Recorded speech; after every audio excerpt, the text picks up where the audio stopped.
এক মিনিটের দেরি জীবন বদলে দিল। একদিন সকালে রাহুল নামের একটা ছেলে ইন্টারভিউ দিতে যাচ্ছিল। সবকিছু ঠিক ছিল, কিন্তু বাস ধরতে গিয়ে মাত্র 1 মিনিট দেরি হয়ে গেল। বাসটা তার চোখের সামনে দিয়ে চলে গেল।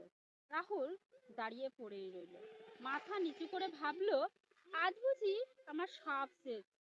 কিছুক্ষণ পরে পাশের এক দোকানের সামনে বসে থাকা একজন বৃদ্ধ বলল, বাবা, যেটা চলে গেছে সেটা নিয়ে কাঁদলে যেটা আসছে সেটাকেও হারাবে। রাহুল কথাটা মনে রেখে আবার চেষ্টা করলো। পরের বাসে উঠে ইন্টারভিউতে গেল।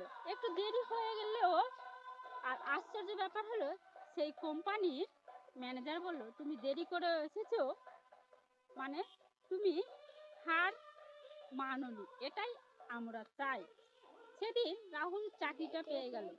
শিক্ষা কি জানো, জীবন অনেক সময় দেরি করে সুযোগ দেয়, কিন্তু যারা হাল ছাড়ে না তাদের জন্য সাফল্য অপেক্ষা করে থাকে। আর দেরি হয়েছে বলে থেমে যেও না, আর তোমারও সময় আসবেই আসবে। এতক্ষণ পর্যন্ত ভিডিওটা দেখার জন্য সবাইকে অসংখ্য অসংখ্য ধন্যবাদ।